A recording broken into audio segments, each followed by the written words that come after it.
Attention, the following broadcast has been approved by Outcasted OC. Viewer discretion is advised. Incoming transmission in 5, 4, 3, 2, 1. Hey everybody and welcome to this week's Friday Night Smackdown review. You are here with Just G from the Outcasted OC and I'm here to cover everything regarding Friday Night Smackdown. So you might be wondering why I'm wearing a tie. As some of you may have seen on social media, Corey and Carmella gave birth to their beautiful baby boy earlier in the week, and Corey was unable to make the commentary team this week. So we did have Kevin Owens join us. That is why I'm also in the Kevin Owens shirt.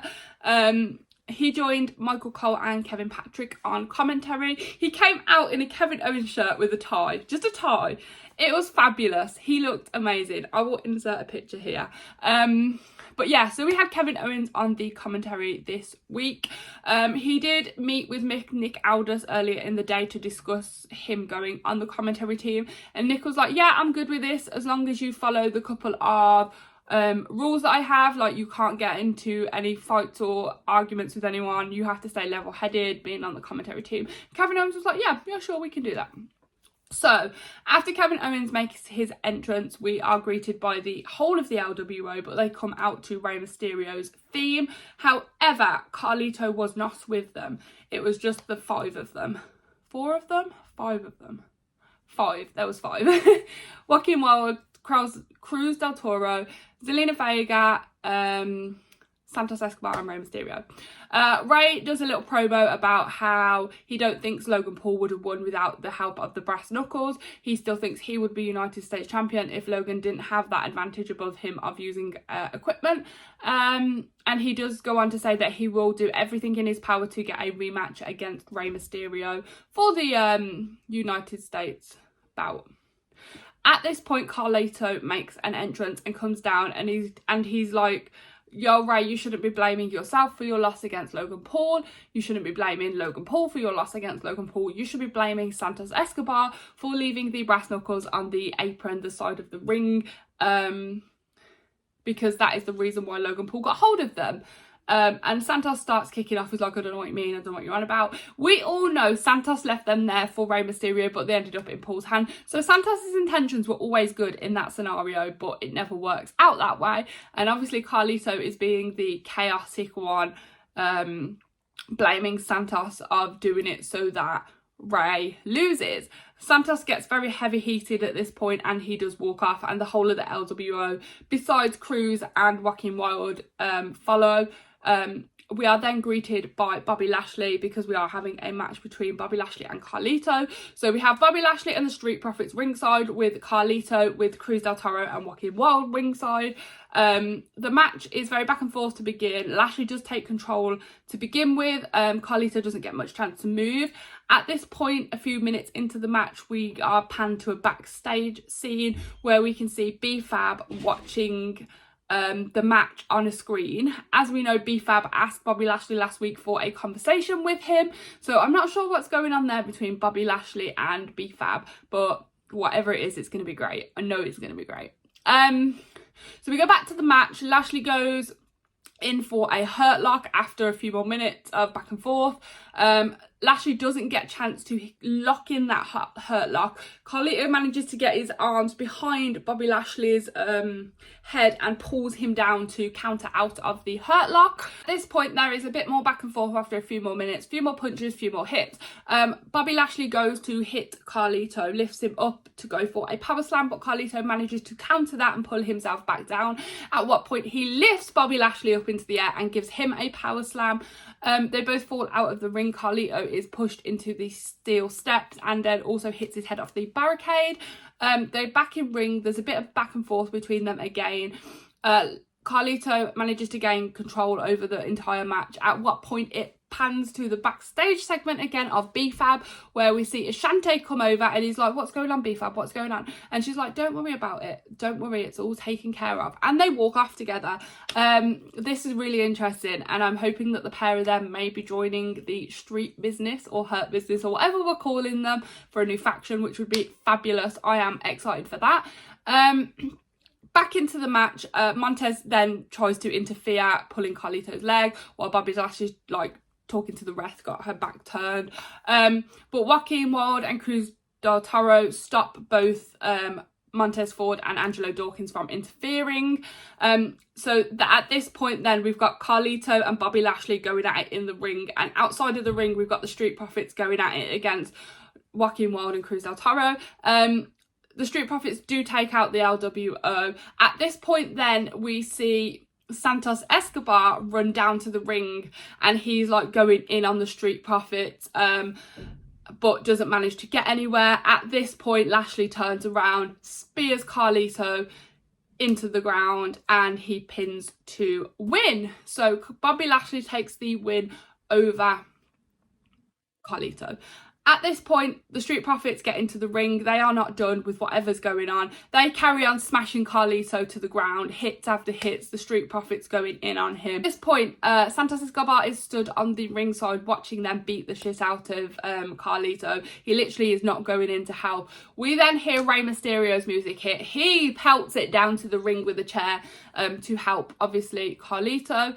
And when he gets like the Street Profits and Bobby Lashley away from Carlito, he's going to Santos. He's like, what's going on? Why are you not helping?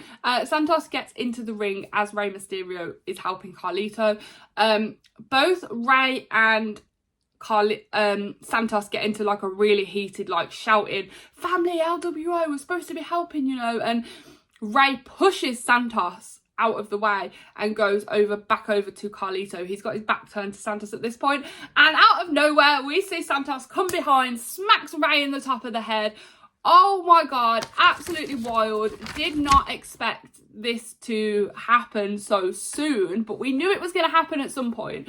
Rey then goes and punches Santos multiple times. They basically end up in a small brawl against each other. Zelina comes in and stops them, and Santos walks away. Okay, so moving on, we are next then greeted by Bayley coming out to the ring with a microphone in her hand. She talks about Damage Control's plan. She always had a plan for Damage Control and Damage Control's success along the way from when they started back in SummerSlam a year or two ago.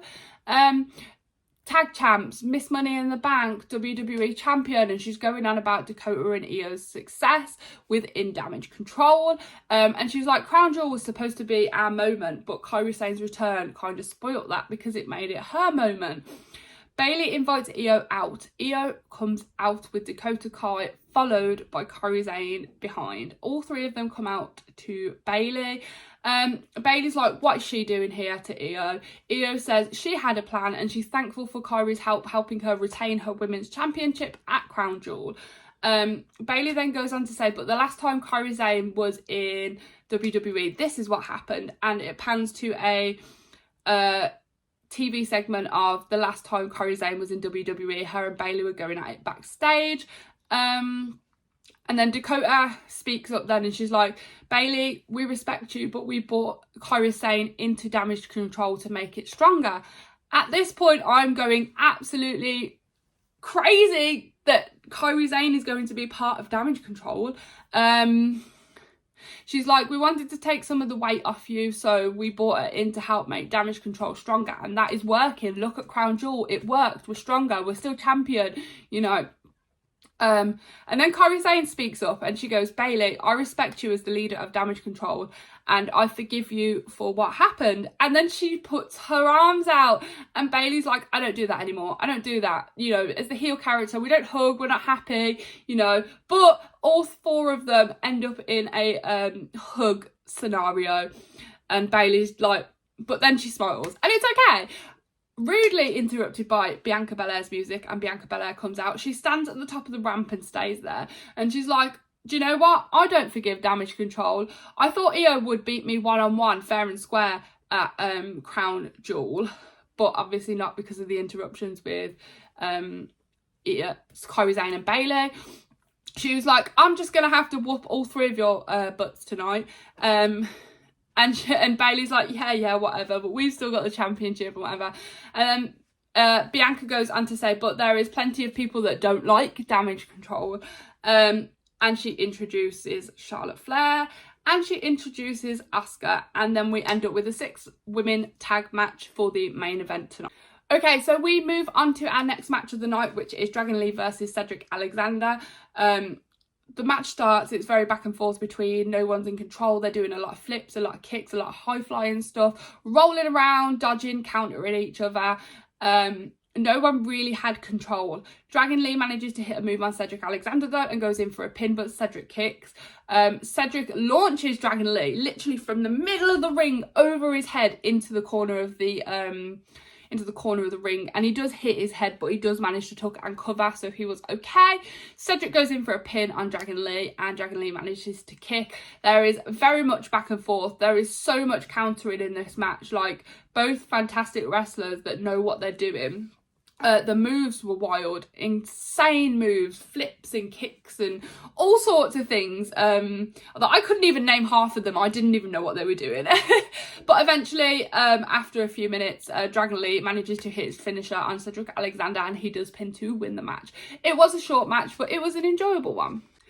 Okay, so next we are greeted by none other than the megastar LA Knight. Yeah, he comes out to the ring. He is having a match with Grayson Waller tonight, but he cuts a promo first. He's talking about his match at Crown Jewel against Roman Reigns, how he was in control, how he was ready to win, how he would have hit the 1, 2, 3 if it wasn't for Jimmy Uso pulling Roman's leg up onto the rope.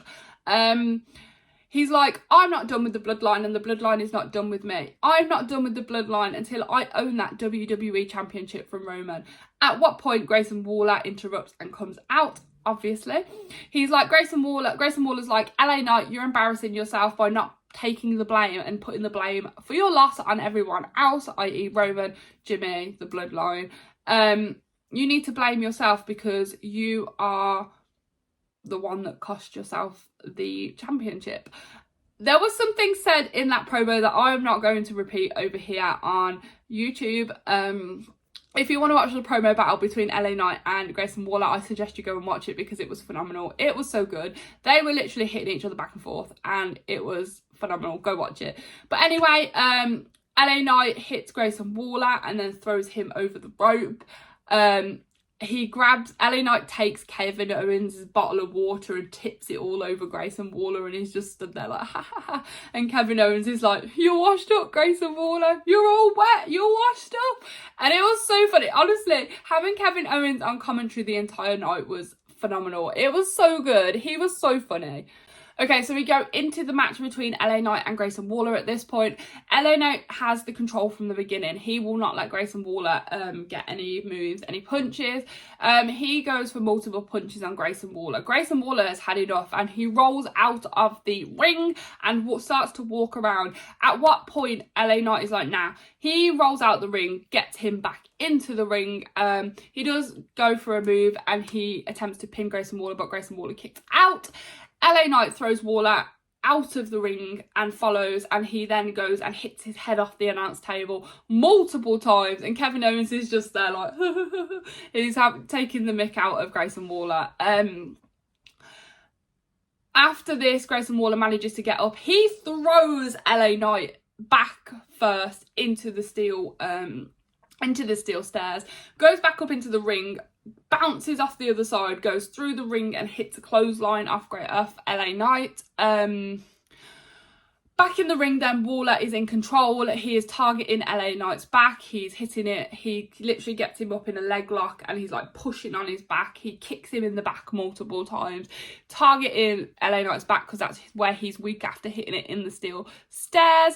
There is lots of countering between the two for a few minutes, but LA Knight eventually does hit that elbow drop, hits the BFT, the blunt force trauma, to Grayson Waller and pins Grayson Waller for the win. At this point then, both Grayson Waller and LA Knight have disappeared, but we have a moment on commentary with Kevin Owens where he's talking about, I will insert the picture here, where he's talking about Grayson Waller, the face he made after he had his water chucked all over him. He was like, I recognise that face. It's similar to when I punched them in a row the previous week on Smackdown. And then we get like this little,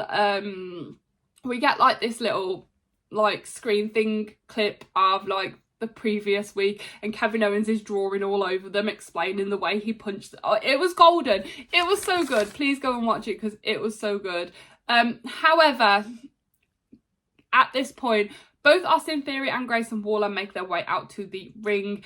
They go at Kevin Owens. They really like rile him up. He's starting to get angry. They tip water over him. They throw the bottle at Michael Cole. And Cole's like, you can't do anything. You don't want to get suspended, Kevin. And Kevin's like, no, I can take the hits. I can take the water. But they threw a bottle at you, Cole. That I can't take. So he goes. He's like, I've got some stuff to deal with. Kevin Owens gets up. He runs. He hits Grayson Waller. He hits Austin Theory. He gets Austin Theory back into the ring. He hits the stunner on Austin Theory. He does something to Grayson Waller. And he's like, done. They're done. I'm really sad if Kevin Owens is going to get suspended from this, because I don't want him to be suspended, of course. Kevin Owens is one of my favourites. I love him dearly, but I hope he doesn't get suspended from this. Okay, so we move on to our main event for this evening, which is a 6-man women's tag match between Charlotte, Asuka, Bianca, and then Damage Control, which is now Kairi Sane, Io Sky, and Bayley, as Dakota is still out injured. So we start with Bayley and Bianca. Bianca is throwing Bayley out, takes a lot of the control of the match. Eventually she does throw Bayley over the rope. She also hits out Io. Charlotte kicks Io, Sane, and then she does like a jump through onto them, and then you can see like Asuka, Charlotte and Bianca like looking at them over the ring, like in control. At this point then, Charlotte is tagged in and Io is tagged in. Charlotte is throwing Io all over the place. She very quickly tags Kairi Sane in, and then Charlotte then goes and tags Bianca in. So we have a lot of back and forth between Kairi Sane and Bianca. It's really good to see Kairi Sane back in the ring and back in WWE as our Pirate Warrior Princess. We love her. A little confused why Asuka hadn't like said anything about Kairi, as we know they used to be the Kabuki Warriors back in the day. Sane manages to push Bianca into the corner where Damage Control are, and then we've got Damage Control like actually going for it. All three of them are going for it on Bianca in their corner. Bayley is tagged in, and she's in the ring doing some stuff. Kairi Sane takes out Charlotte from the side of the ring, stops Bianca. Bayley then stops Bianca from tagging in Asuka by pulling her back into the ring, but she then manages to kick Bayley out of the way. Bayley actually goes and manages to go to tag Asuka. Asuka's got her hand out and she's like, come on, come on. As Bianca goes to tag Asuka, Asuka's like, nah, not a chance. And this is where it gets juicy. Bianca stands up and she's like, Asuka missed Bianca, and she's like, ha ha ha ha, ha ha ha ha. Asuka jumps in the ring and she's stood there going like this to Kairi. She's like, Kairi! And Kairi runs in, hugs Asuka. Oh my god, I literally started crying. I was like, Kabuki Warriors are back! Well, they're not Kabuki Warriors, but I was so happy. And then you've got Asuka and Kairi like trying to call the rest of Damage Control in for a hug. Io runs in for a hug. You've got Asuka, Io and Sane hugging in the middle of the ring, and Bayley's a bit like, what's going on? Oh, I'm not happy with this. And then they call it Bayley. Bayley belts it in and she hugs them. And I'm just like, is Bayley going soft? What's going on here? You've got the whole of Damage Control minus Dakota Kai, because obviously she can't get involved with feuds being injured. They're all hugging it out in the middle of the ring. But at this point, the whole of Damage Control just start beating down on Bianca, Charlotte, and it ends in a disqualification at this point because they're all in the ring just going at it. Shotzi does run down to help Charlotte and Bianca against Damage Control, but she gets beaten up as well. Damage Control take out Charlotte, they take out Bianca, they take out Shotzi, and it finishes with insert picture of all 5 members of Damage Control stood in the ring, and I'm just absolutely losing it at this point. I'm like, is this about to be the newest women's best faction in WWE? We had Bayley, Io and Dakota Kai of Damage Control. We now have Kairi Sane added to this, and possibly, I believe Asuka will be joining Damage Control as well. This is going to be so good if it's played out right, if the storyline is right. I am so ready for this. And I also think that is a possible setup for a women's war game match. Possibly. But yeah. Oh my god, Smackdown was full of so much good stuff this week. So yeah, there you have it. That is your Friday night Smackdown review with me, G of the Outcasted OC. Make sure you subscribe to our channel, hit the like, hit the follow, hit the bell, comment, you know, do all that stuff. We are also very active on TikTok, we are very active on Instagram, and we are partially active on Twitter. We are trying to find some stuff to post on Twitter, but at Outcasted OC on all of them. Everything is in the description down below. Go follow us. We will have an AEW review coming tomorrow. We will have our Raw review coming on Tuesday, NXT review on Wednesday, and next week's podcast on Thursday, which will be early Royal Rumble WrestleMania predictions. So yes, make sure you subscribe, hit the bell notification for all that juicy wrestling content to come. It has been really fun giving this review with you guys, and I will catch you for the next one. Bye!